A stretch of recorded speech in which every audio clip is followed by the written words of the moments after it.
இவங்க எல்லாத்துக்கும் நான் தேங்க்ஸ் சொல்லணும். குறிப்பாக இந்த படத்துக்கு எனக்கு இன்னைக்கு ஒரு நாள் கூட லேட்டாக செட்டுக்கு வராத 3 ஆர்டிஸ்ட் வந்து இந்த 3 பேரும். They are always on time and இவங்க யாருக்கும் எந்த காயமும் படல. Thank you sir, thank you sir. These 3 people and of course ஒரு டைரக்டராக எங்கள் டைரக்டர் எனக்கு சொன்னது வந்து என்னென்னா, ஒரு ஆர்டிஸ்ட்டை வந்து குழந்த மாதிரி பார்த்துக்கணும். அவங்கள நம்ம கம்ப்ளைண்ட் பண்ணக்கூடாது, அவங்கள புஷ் பண்ணக்கூடாது, ஏன்னா அவங்க முகம் தான் திரையில் வருது அப்படிங்கிறதுக்காக. இப்போ நம்ம ஜோக்ஸ் அப்பார்ட் சிவா சார் சொன்னார், சார் ட்ரெயின் கலர் மாறிடுச்சுன்னு. ஆக்சுவலாக ட்ரெயின் கலர் மாறல. I don't want to hurt Siva sir, ஏன்னா பையனை தேடணும். அவர் கீழே குடிஞ்சு ட்ரெயினுக்கு அடியில் தேடிட்டு இருக்காரு. சார் அது கலகலப்பில் ஸ்கூட்டருக்கு அடியில் தேடலாம், ஆனால் இந்த படத்தில் தேடினா பையனுக்கு ஏதோ ஆயிடும் அப்படிங்கிற அர்த்தம். முதல் நாள் ஷூட்டு எனக்கு அது லேட்டாக தான் புரிஞ்சுது. என்னன்னா ட்ரெயின் கலரில் நான் பண்ணது தான் தப்பு. இல்லை it's not about right or wrong. Sir அது ஒரு ஹியூமராக பண்ணார். பட் நான் அது போய் நேராக பர்சனலாக இல்லை சார்னு சொல்கிறது பதிலாக என்னோடய ஸ்டைல் எப்போதுமே நான் வந்து தவறை வந்து ட்ரெயின் மேலே, இல்லை கேமராமேன் மேலே, இல்லை காற்று மேலே, இல்லை லைட்டு மேலே, இப்படி தான் ஆக்சுவலாக இங்கே இருக்க எல்லா டேரக்டரும் கிளாப் பண்ணுவாங்கன்னு நினைக்கிறேன். ஏன்னா இந்த டெக்னிக் நம்ம எல்லாருமே அது ஃபாலோ பண்ணுறோம். அது சூப்பர் ஸ்டார் நடித்தாலும் சரி, அகில உலக சூப்பர் ஸ்டார் நடித்தாலும் சரி, the technique of directors to tell lies to make them comfortable and easy, அதுதான் ஒரு டைரக்டருடைய வேலை. And because we love our artist, ஏன்னா அவங்களுடைய சிறு மனம் கோணாலும் அது வந்து நமக்கு அந்த நாள் வீணாயிடும், அந்த ஷார்ட் வீணாயிடும். And Grace is very dedicated. 90 நாள் ஷூட்டிங் நடந்துச்சு, அதை கிரேஸ் 24 நாள் தான் நடித்தாங்க. கிரேஸ் 90 நாள் நடிக்கல. படத்தில் 90 நாள் வேலை பார்த்தது வந்து அன்பு. And grace was acting 23 days, but she did it well best. என்ன பிரச்சனைனா, கிரேஸ் வந்து என்கிட்ட சொல்லவே இல்லை இப்படி ஒரு பிரச்சனை இருக்குது அப்படின்னு. சொல்லியிருந்தால் தெரிஞ்சிருக்கும். ஆஸ்துமா வந்துருச்சுங்கிறது எனக்கு ஷூட்டிங் முடிஞ்சு 1 மாதம் கழிச்சு தான் தெரியும்.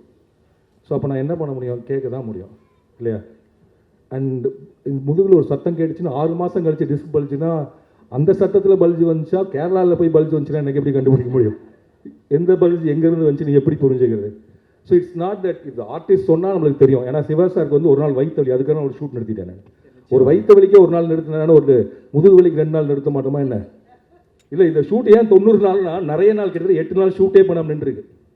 ஸோ ஒரு டைரக்டராக, ஒரு ப்ரொடியூசராக இந்த படத்தில் இவங்க ஆக்சுவலாக பட்ஜெட்டை தாண்டி ரொம்ப போயாச்சு. ஆக்சுவல் ஷெடியூல் வந்து 68 நாள், ஆனால் இந்த படம் நம்ம 90 நாள் பண்ணோம். பிகாஸ் நம்ம இந்த படம் நல்லா வரணுங்கிற. ஆஸ் எ ப்ரொடியூசராக அவங்கள பற்றி ஒரு சின்ன 10 செகண்ட்ஸ் தான். இப்போ இங்கே சன்ஃப்ளவர் பார்க்குறீங்கல்ல, எவ்வளோ அழகாக இருக்குது இந்த சன்ஃப்ளவர். நான் இப்போ அவர்கிட்ட, அவர் எவ்வளோ பெரிய டைரக்டர், நான் அவருக்கு போய் ஒரு சஜஷன் சொல்கிறேன்.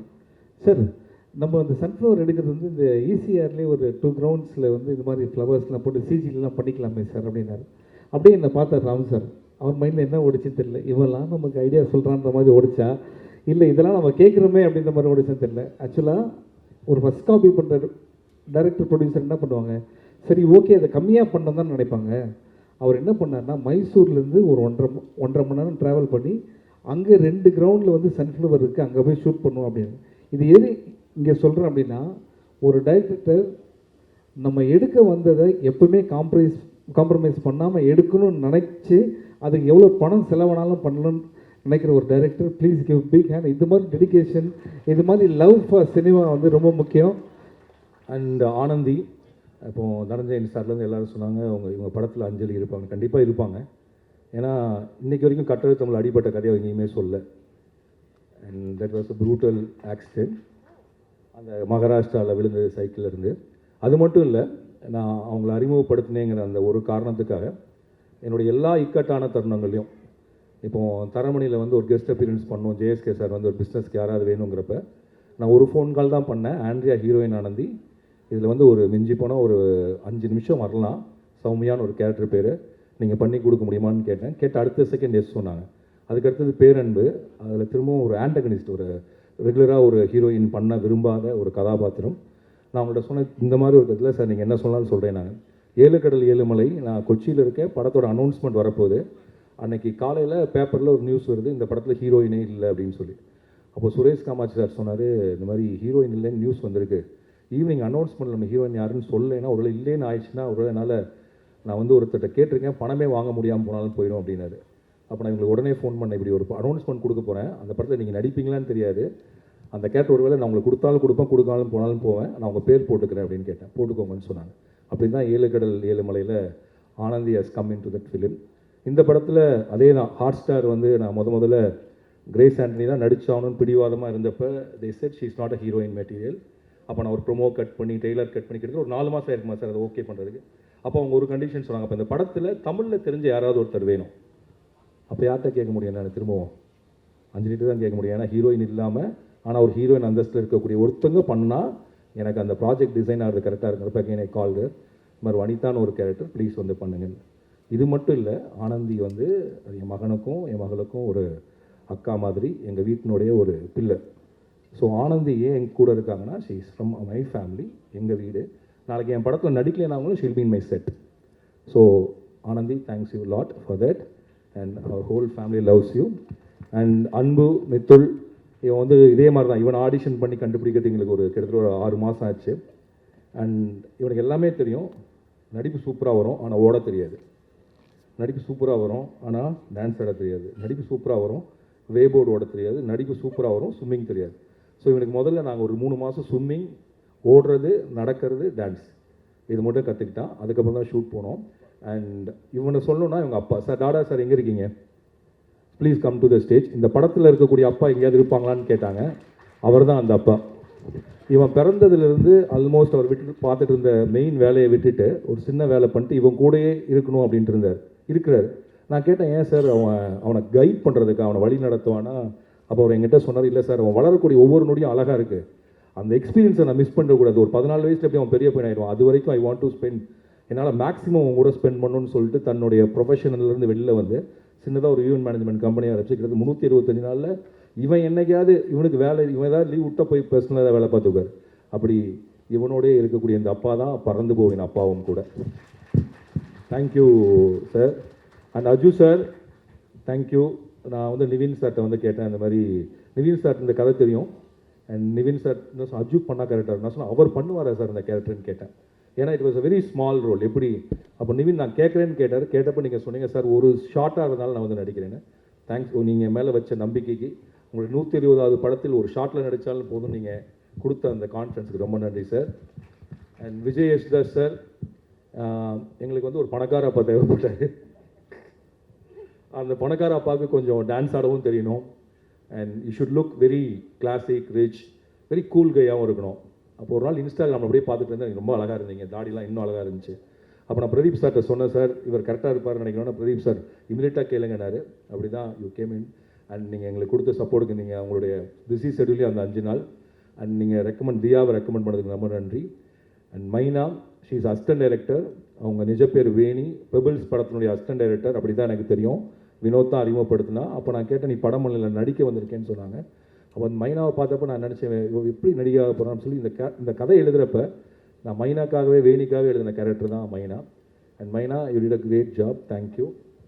அண்ட் சந்தோஷ், யுவன் அண்ணா தான் இந்த படத்தோட மியூசிக். மதன் சார் நீங்களும் மேலே தான் வந்து நிற்கணும் சார், நான் இப்போ தான் உங்களை பார்த்தேன். யுவன் தான் music and we paid him everything, அட்வான்ஸ்லாம் பண்ணோம். பட் இந்த படத்தில் வந்து திடீர்னு மதன் சார் வந்து இவ்வளோ பாடல்கள் வைக்கலான்னு சொல்கிறப்போ யுவன் துபாயில் இருந்தார். எங்களுக்கு ஃபெஸ்டிவலுக்கு டைம் ஆயிடுச்சு. அப்போ பெரிய ப்ராஜெக்ட்ஸ் பண்ணிட்டு இருந்தார் யுவன். இப்போ யுவன் என்னடா பண்ணலான்னு கேட்டேன். அப்போ யுவன் என்ன சொன்னால், நான் பிஜிஎம் பண்ணுறேன்னா இந்த தடவை பாட்டு மட்டும் நீங்கள் யாராவது வச்சு பண்ணுங்கிறாரு. அப்போ ஆபத் பாந்தவனாக என்னுடைய உதவி இயக்குநர்கள் கண்டுபிடித்து கொண்டு வந்த அந்த பொன்முட்டையிடும் வார்த்தை தான் சந்தோஷ் தயாநிதி. அண்ட் சந்தோஷ், உங்களுக்கு தெரியாது நீங்கள் எவ்வளோ பெரிய உதவி எனக்கு செஞ்சுருக்கீங்கன்னு. என் கேரியரில் இந்த படம் வந்து like it was reaching the deadline. I was having a lot of pressure, stress. நான் உங்களுக்கு நேர்லையும் கூட பார்க்கல. அந்த 19 பாட்டு போடுற வரைக்கும் அவன் நேரில் பார்க்கவே இல்லை, எனக்கு டைமே இல்லை. மதன் லிரிக் எழுதி கொடுப்பாரு, என் அசிஸ்டன்ட் அவர் இடத்துக்கு எடுத்துகிட்டு போவார், அங்கேருந்து அவர் டியூன் போட்டு பாட்டாக எங்களுக்கு அனுப்புவார். இப்படி 4 நாட்களில் வேகமாக நாங்கள் பண்ணோம். அன்றைக்கி நான் உங்கள்கிட்ட என்னோட அசிஸ்டன்ஸ் என்ன சொன்னேன்னா, ஒரு வேளை நான் யுவன் சாருக்கு டைம் ஃப்ரீ ஆகிடுச்சுன்னா அந்த 19 பாட்டையும் நான் யூஸ் பண்ண மாட்டேன், திரும்ப யுவன் சார் தான் யூஸ் பண்ணுவேன். ஆனால் இப்போ அவர் செய்கிற உதவிக்கு கண்டிப்பாக என்னைக்காவது நான் ஈடு செய்வேன், ஒர்க் பண்ணலைனாலும் பரவாயில்லையான்னு கேளுங்கன்னு சொல்லி அனுப்பினேன்.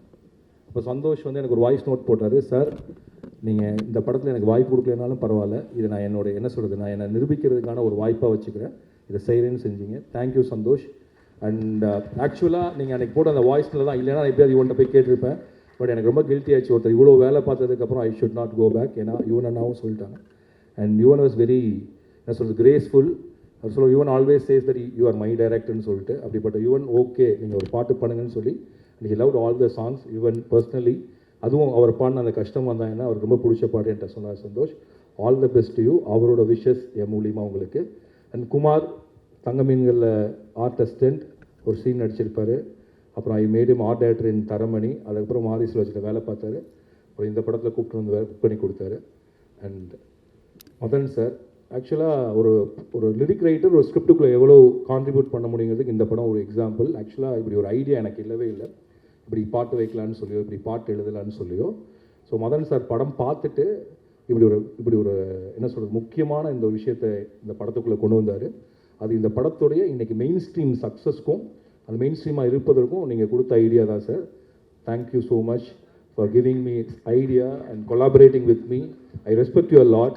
என்றைக்குமே you never say what use. நீங்கள் என்ன பண்ணுறீங்க வெளில யார்ட்டையும் சொல்லவே மாட்டீங்க. இப்போ நான் சொல்லலைன்னா நீங்கள் என்றைக்குமே இது வெளில சொல்லிக்க மாட்டீங்க எனக்கு தெரியும். And thank you for that, for coming into my script and helping me to take into the mainstream audience, more audience.